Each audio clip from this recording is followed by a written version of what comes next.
Dr. Rob, is the former President Reagan with us right now? Yes, he is. As we were talking about him, he made his appearance here at our studios in Cincinnati. Well, I'd like to ask him, did he always know that he was going to be president, or did he always know that he had a desire to be president? He says that when he was, in the military, in his early 20s, he says that this is kind of, the picture that I see in my mind of him is in his, mid-20s, early 30s. It seemed like that was the heyday of his life, and he represents himself in that form. And he says that, at that time he kind of thought about it, but he wasn't really sure how it was ever going to happen. He says that, he's spoken to former presidents on the other side, and they seem to all have, like, this agreement that, they always felt like, well, someday I could become president. And they kind of, heard that as they were kids, but for them that was something more serious. It was kind of the contemplation, is this really real, or is this something that, is made up in my mind? Well, it's really interesting. And I understand in the early years, Reagan worked on radio. He was on a radio show. And what does he think of our setup and our show? He kind of chuckles.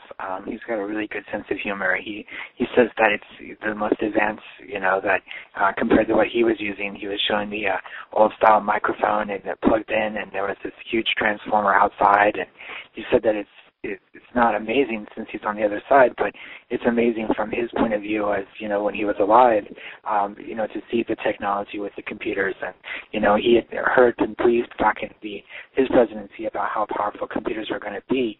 And he says that in his lifetime, he was never that computer savvy, but, it was for him exciting to see us here broadcasting so easily. I mean, he said that this is the ultimate in freedom, is the First Amendment, our right to free speech, he says, and this is very important to him to see the platforms that we're able to have here now with the technology being so advanced.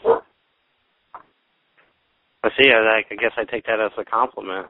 I'd like to ask, how do you feel when you had to testify against people you knew, actual friends back in the 1950s, that they were communists? I really feel, when I touch in with this, a sense of sorrow. I really feel a really sense of sorrow that, it came to that in his point of his life. He was always, he says, to fight for what was right, and at the time that's what he felt was right. Now he says that, now he looks back, it may not have been always, the right decision, but he at that time really felt that was the right decision to make. Okay, and I'd like to ask, what exactly happened in the marriage between you and Jane Wyman? He says that they were just two different people, and even though it was a scandal for him personally, he felt that, she really wanted it, and he just wanted to give her what she wanted. He says that he loved her his whole life, and always had a connection through their children, but for him, it was good to not be a part of that relationship, and he says that he found his soulmate in Nancy Reagan, and he says that was his true wife. The other one was just his Hollywood wife.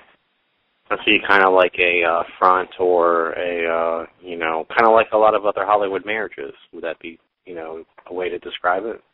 He kind of says that it was more for, the looks of the marriage, or what it looked like to the public, what it looked like for their images, to be married and to a very beautiful woman, and she wanted to find a successful actor, and so he was kind of, just her perfect catch as far as he was concerned. Oh, that's really nice. I'd like to ask, what do you think of Arnold Schwarzenegger as the former actor turned governor? He says in reference to Governor Schwarzenegger, he's very sorry to see what's happened to his life. He said he started out with really good goals and really was trying to really do what was, what he thought was right.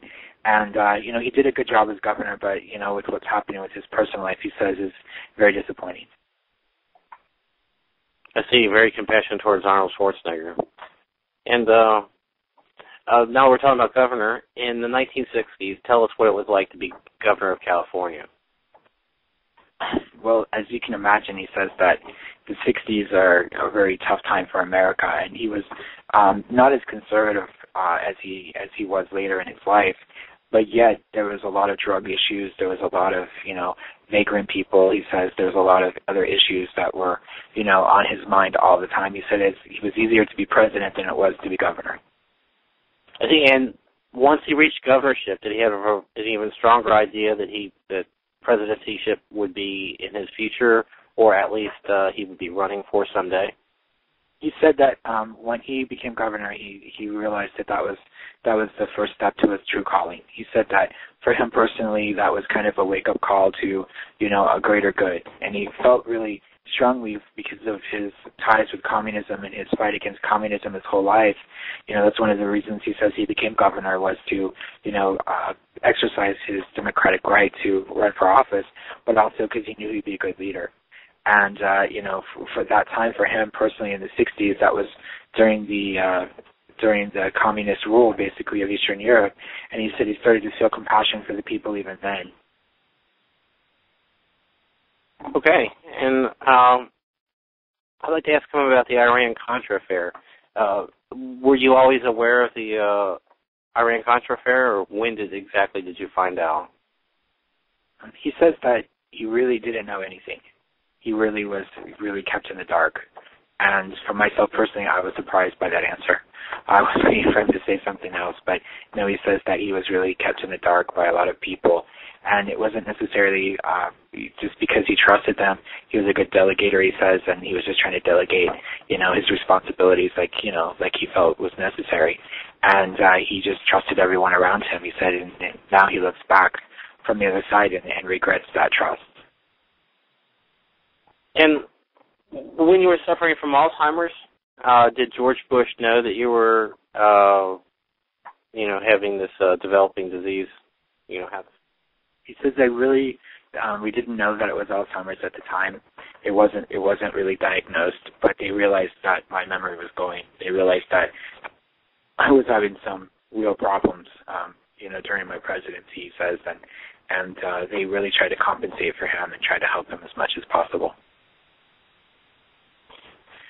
And how much did you know as far as running the country? How much were you doing at that time in the later part of the presidency when the Alzheimer's started to come about? He tells me that he really had everything delegated at that point, and, people were running independently of him. So he said that, for him personally, that was kind of a good way to kind of be the manager and let the other players, have their shot. He says that he hired as many experts as he could around him that had the same feelings that he had about things and could kind of think his mind for him. That's what he says to me. And at any time, did you ever consider leaving office and appointing someone to take over, like the Vice President George Bush? Absolutely not, he says. He said that was something that he just would not do to the country, which I think is really funny. He says that for him personally, him and George never got along. He was kind of forced onto him, and he never really agreed with anything, George had to say. And he said he kept George in the background as much as possible. Wow, and if George had, for some reason, you did allow him to take over, would he ever have been reelected or actually been able to run for presidency? He says no. I mean, honestly, he says that no, he would not have. People would have realized what a president he was, and he would not have been elected to a second term. So there would have been no chance. He would have, served out the remainder of his term. People got to know him, and then he might have ran for re-election, but he would have been defeated, is what he's saying? He says absolutely. He says that, for him, that was kind of his thought, was that, if he's going to run, he's not going to run on his name. He's going to run on his own, and if he wins, great. But, he didn't really want to have anything to do with George after leaving office. Okay, and I'd like to ask him now, how did you convince Gorbachev to make democratic reform in the Soviet Union? He says that when he was in negotiations, they became friends. He said that they, both wanted peace, but it was really difficult to bring peace to the world at that time. And he said that, with his conversations with Gorbachev, he said he would go into late night hours waiting up for him to, give him a call, and they would have, conversations nearly every day.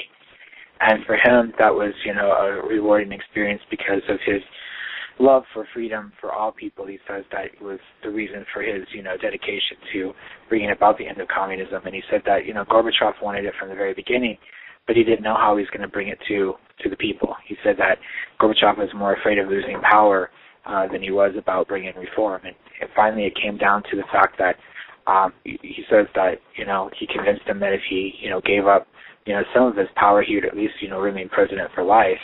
And at least that was the plan. And so, we know history, he says, and, that didn't work out, but he said that was the reason why Gorbachev went along with it. He figured he would stay in power. Very interesting. I'd like to ask now about the hostages in Iran. Did you have any idea that they were going to be released at the time that they were let go?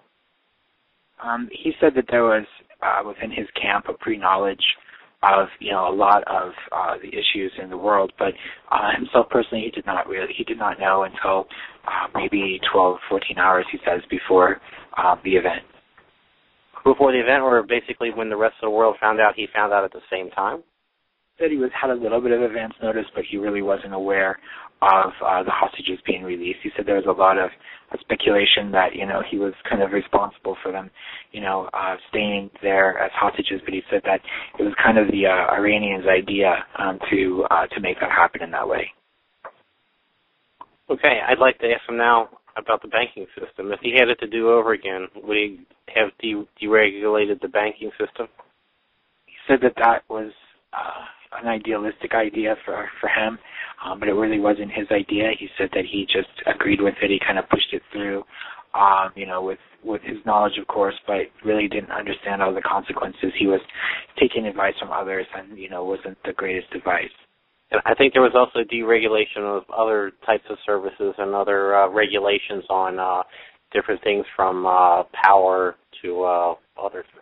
He says that, for him, he was just trying to break up these monopolies that he felt were, a big problem, for the American people. And really at the time, he says that was the best advice that was given to him.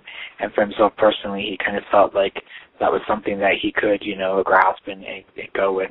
And so I kind of have the impression that he just says that it is what it is. Okay. And in 1992, when the Berlin Wall fell, how did that make you feel?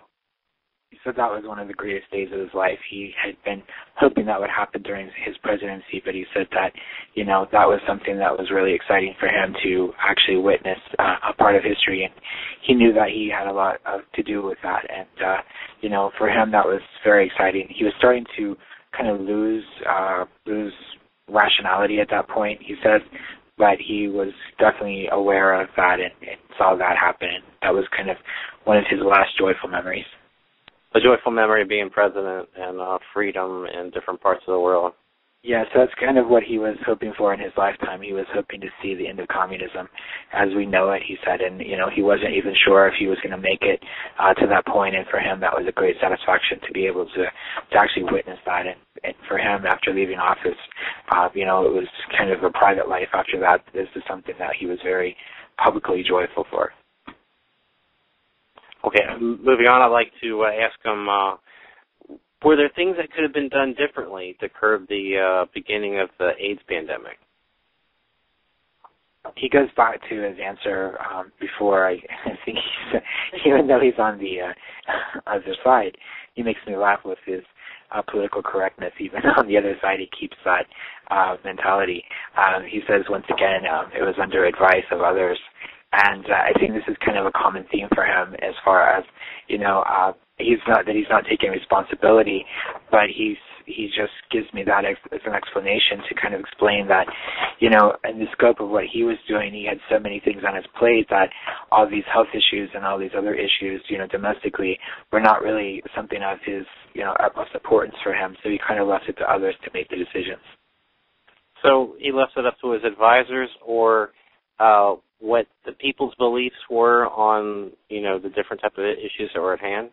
He says that he kind of left it up to the advisors' beliefs on issues and, trusted them. He picked them himself personally, he said, and for him that was enough to give him, a sense of, satisfaction. I'm going to personally have to take a break. When we come back from our break, we'll have more with former President Reagan. And we're back from our break here, speaking to former President Ronald Reagan from the other side.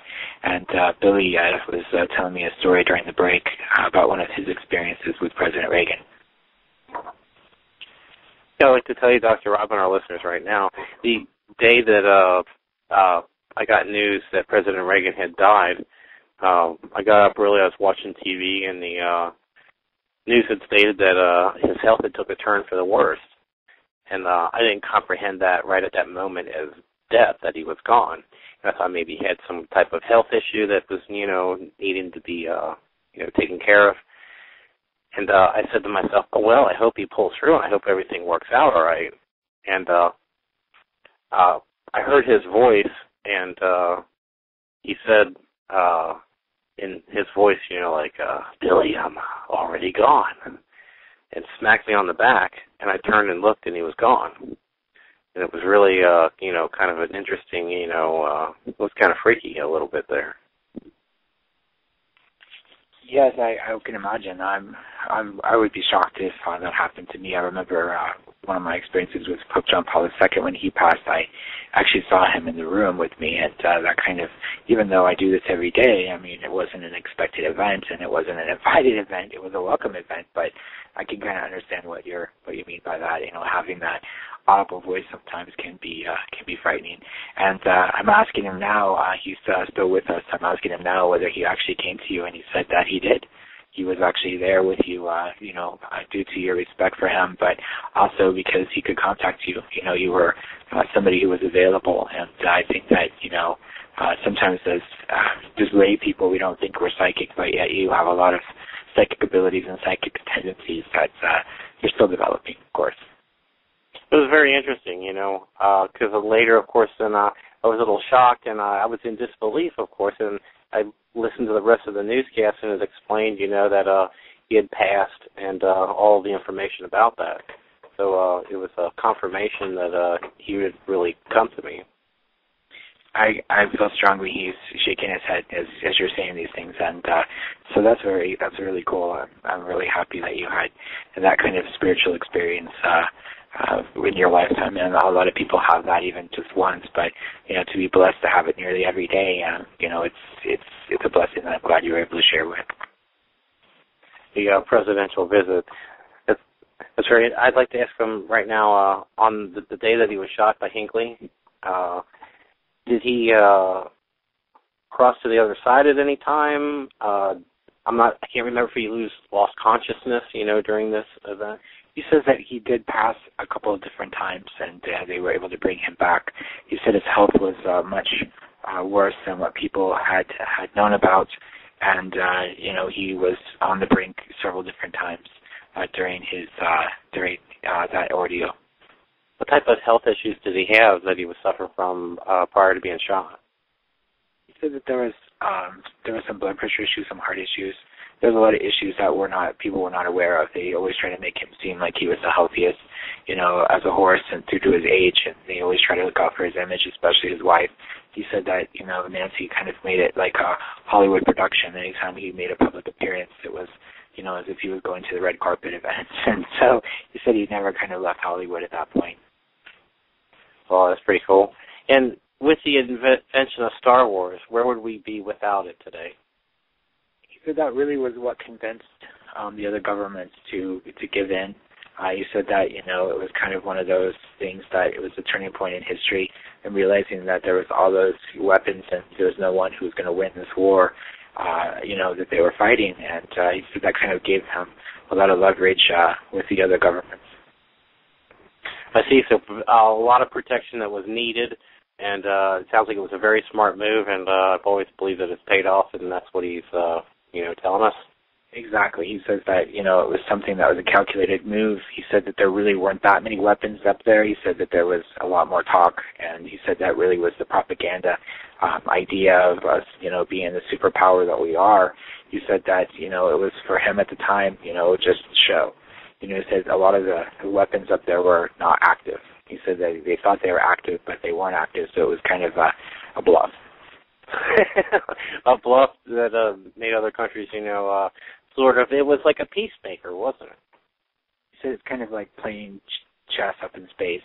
That's what he said. He wasn't a real big chess player, he says, but it was kind of like one of those checkmate moments where, everyone realized that, wait a second, America has all these weapons of mass destruction up there. We have the weapons of mass destruction, and, what's going to happen next? And so for him personally, that was kind of the cosmic joke.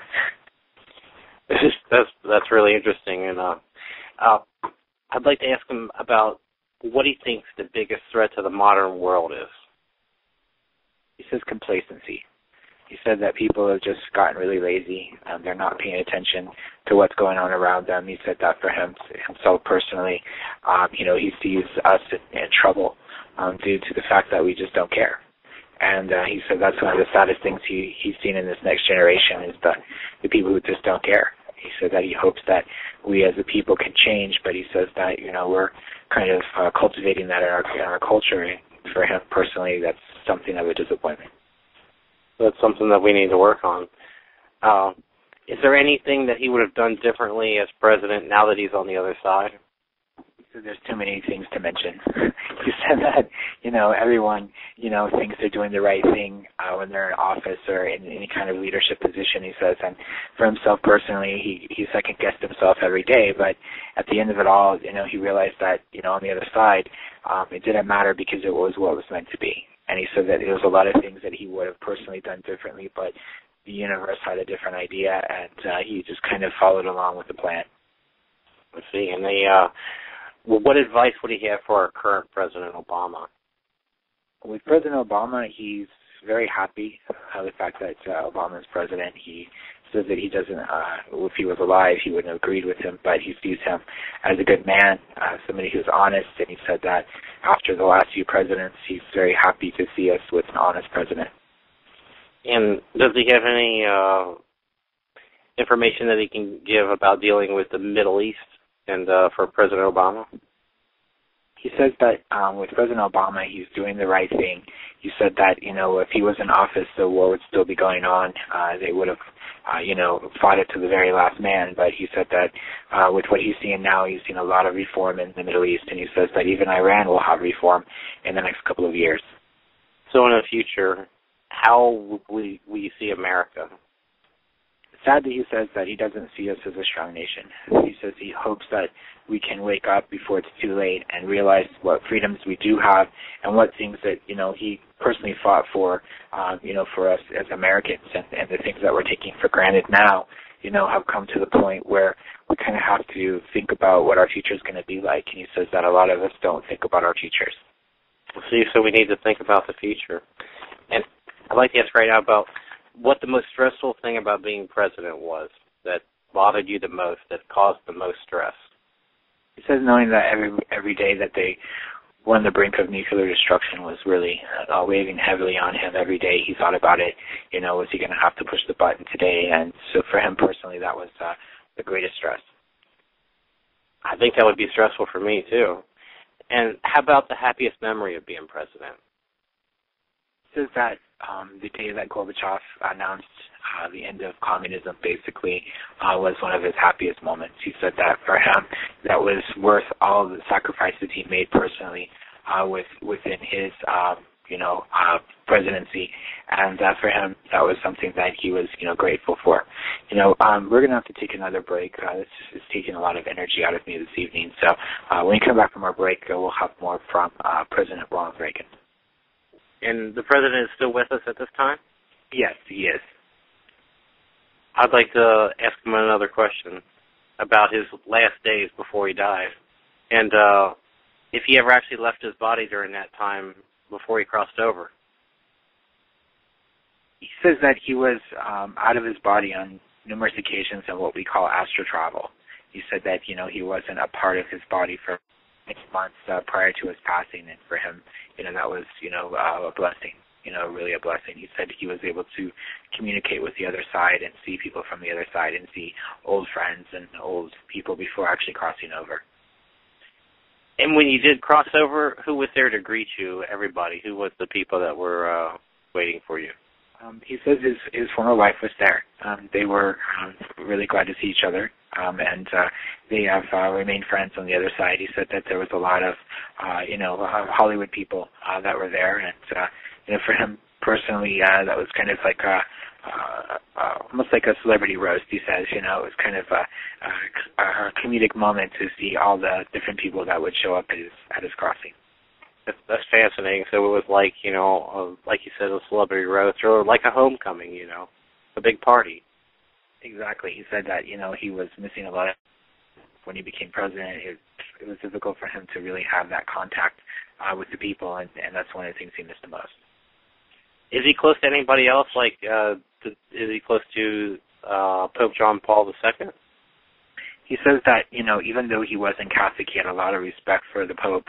They came into office together, he said, basically, and, he kind of really saw him as a real ally. He said he gave a lot of counsel, as far as what to do next, and was really supportive. And he said that if it weren't for Pope John Paul II, he probably wouldn't have seen all of the reforms that we saw.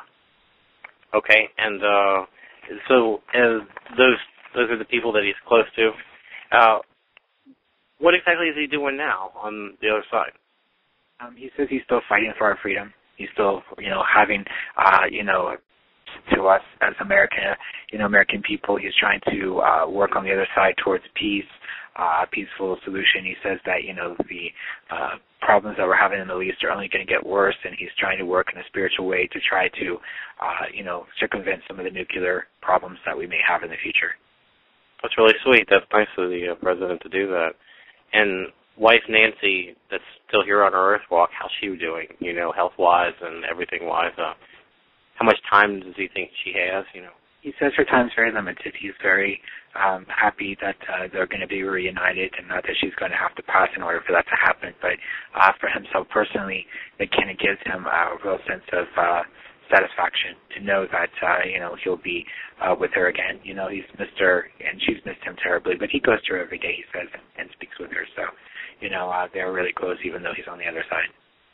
So both of them really